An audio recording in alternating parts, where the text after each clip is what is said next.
Hey all, how are you? Welcome back. Jackson M. Haskell here. So the quick announcement is that the video coming after this, sorry, there will be no videos on July 4th, but the video coming on July 5th, we will be talking about Store Cuisine, which is a restaurant review. First one of the month, which is great. I'm super excited. And Floor Cuisine is located in Rockport. And this video coming on the 3rd. Like I said, the video's on the 3rd, 4th. Video coming on the 3rd, which I'm filming right now. We're talking about Revenge of the Sith throwback / movie review, which is really cool. I'm pleased to announce next Star Wars content, Revenge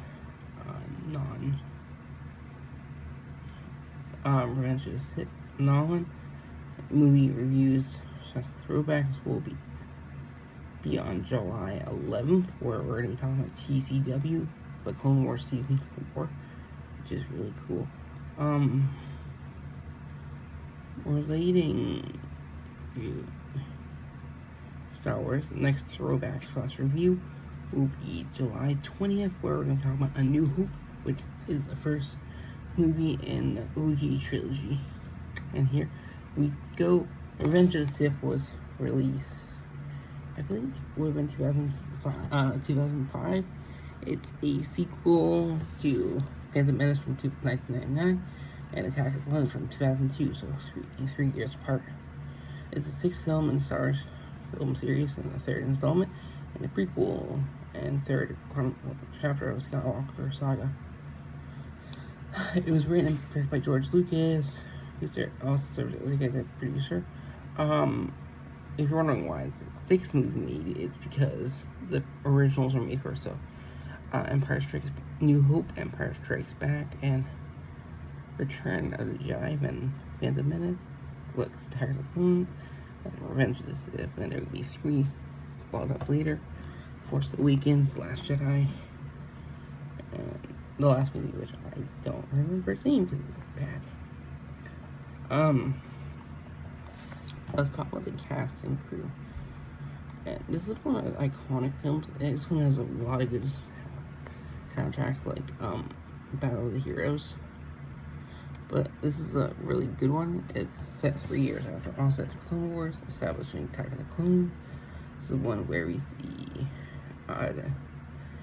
Lord Vader first appear, aka Anakin, and Darth Sidious. Cool. And this one would lead right on to other stuff. One of the things I will say in it, one of the last scenes in this movie, in Pula Masa, Yoda is talking to Obi-Wan. He's talking about seeing Qui-Gon. And if you don't know Qui-Gon died in Phantom Menace, there's a reference to that in the Star Wars Clone Wars TV show, which is cool. Some of the planets the movie takes place on is Coruscant, the capital of the Republic. You got Utapau, Kashyyyk, Mustafa's, and some others. Pulis Massa. Also, fun fact, little Easter egg in one of the scenes. We see the Millennium Falcon, so Han Solo and Chewie ship arriving on Coruscant, like docking at one of the docking bays. Let's talk about the cast and crew. You got Ewan McGregor back as Obi-Wan Kenobi. He reprised his role in last year Obi-Wan Kenobi TV show. Yeah, really iconic voice. Him and Alec Guinness are probably 2 ones for Obi-Wan. Same with James Arnold Taylor from TCW. Natalie Portman back again as Padme Amidala. I'm just going over these because these people I mentioned multiple movies now. And Hayden Christensen back as Anakin Skywalker / Darth Vader. That's cool. James Earl Jones reprised his role as the voice of Vader from previous Star Wars media and uncredited cameo. I'm not really gonna mention him as much. James Earl Jones is famous. The reason I'm not going to mention him, he's not really in his voice compared to the later movies, but he's really good actor. Some other things, one other thing you would probably recognize him from, I believe he plays Scar, the voice of Scar.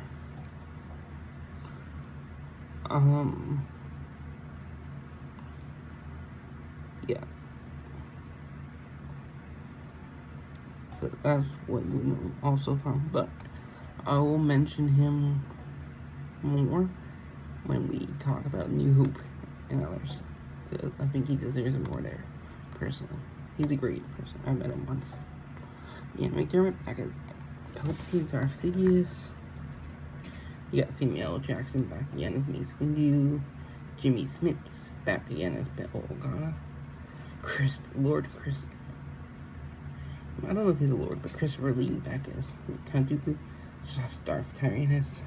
You remember he was once a Jedi. Who else do we have back again?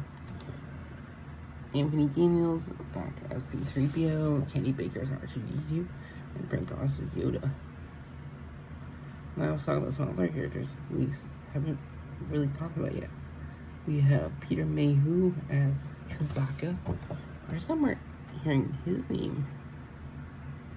Sadly, he passed away not a couple years ago, I believe. In 2019, he voiced Chewbacca in all the movies, most of the majority of movies from 1977, New Hope to The Force Awakens before his retirement from the role.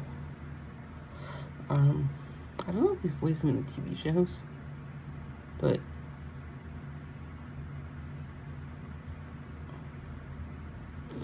he did for at least one episode in Wookiee Hunt. My room. Yeah? Never mind, I don't need you. I'm just going to run through the hallway. We also have Oliver 4D's back again as Theo Bibble.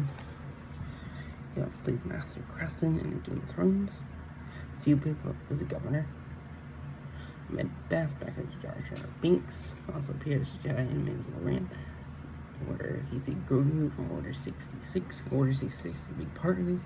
Order 66 is exactly when the clone troopers under order of Sidious betrayed a Jedi and assassinated them. Only a couple of known Jedi survive. It's really more confusing legends, but Obi-Wan and Yoda are two more important Jedis. Grogu.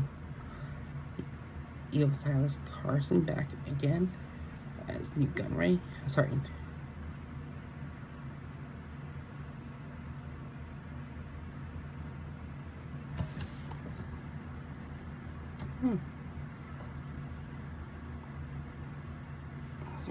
Yeah, Silas Carson. He plays Jedi Master Ki-Adi-Mundi and Newt Gunray, and also Voice of God, Ood, and Doctor Who. We have Joel Edgerton and Bonnie Please back again. They appeared in Attack of the Clones, where they voice Lards. We have Matthew Wood back again as Admiral Grievous,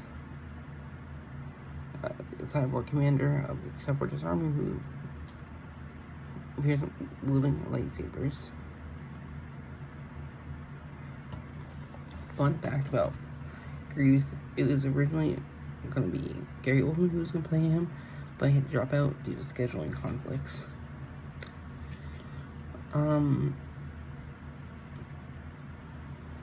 And this is also the first appearance of General Grievous. We have Tamora Morrison as Commander Cody, and the rest of the clone troopers. He was the voice of Boba Fett. Sorry, Jango Fett in the last one. It's just really cool.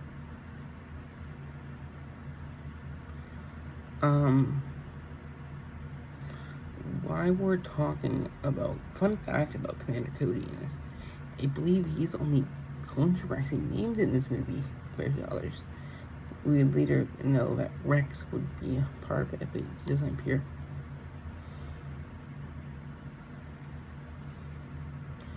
So let's talk about a couple other people real quick too while we're here. Bruce Spencer plays Tion Menden, a local administrator for the planet of Utapau. I don't know who he is. Never heard of him, sadly. We have Jeremy Bullock, who played Boba Fett in Empire Strikes Back and Return of the Jedi, appears as Captain Cotton. Colton, the pilot of the Tantive 3. Tantive 3 is related to the Tantive IV. Tantive IV appears in New Hope, so it means she captured. We have Genevieve O'Reilly, portrays Mon Mothma. She is known for this role. She also played her in Rogue One and also TV show Andor. Both of her speaking roles cut in this. We have Rohan Nicole as Captain Remus Antilles. Remus Antilles, if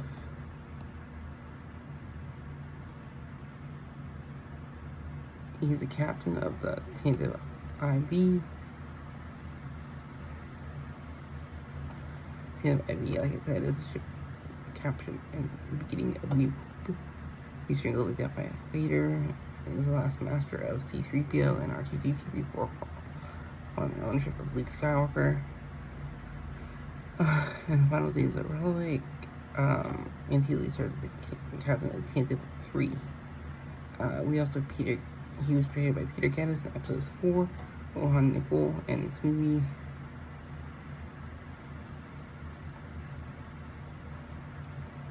And Tim Beckman in Rogue One. A lot of people are asking when I'm going to cover Rogue One.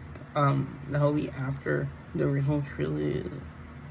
I think after New Hope is the plan. Get that in. But yeah, but I don't really know. Actually, I'm going to talk about it next. But he's portrayed by Rohan Nicole,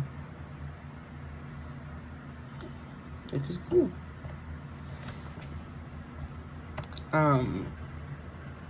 Okay, now let's go back. There's so many rabbit hole characters, which is fun. We have Wayne Pygrim as young Wolf Tarkin. He's known for his role as Scorpius in the TV show Farscape. And yeah, Wolf Tarkin, Admiral Tarkin. Played by legendary Peter Cushing. We seen burlesque horror, but yeah. And I'm going to talk about Peter Cushing more in New Hope. We also stunt coordinator Nick Gillard as Sin Dralig. Oh, and his name's spelled backwards. Gillard and Dralig. And no K. That's cool. He's a lightsaber fight and stunt coordinator for the prequel films. We have editor Roger Barton's son, Pierce, portrays Luke Skywalker and Leia as children infants. Roger Barton worked on things such as Titanic, Pirates of the Caribbean, Dead Men Tell No Tales, Episode 3 of Star Wars, and Armageddon and Titanic. Okay. Director and Star Wars creator George Lucas plays the Baron Papanoda, a blue-faced alien in attendance at the Coruscant Opera House. Baron Papanoda and his daughter play a big part in the prequels. In the Star Wars: The Clone Wars TV show. Lucas' son Jet portrays Zat Jukasa, a young Jedi in training.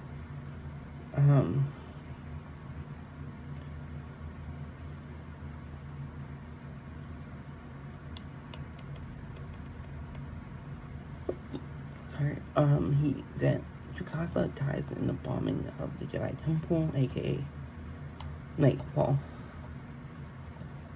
While his daughter Katie, who we've actually seen before in TCW, creating and directing episodes, she portrays a blue-skinned Pantoran named Chi Ekwe, who is Baron Papanoida's daughter, and Baron Papanoida is the chairman of Pantora, which is a Republic planet.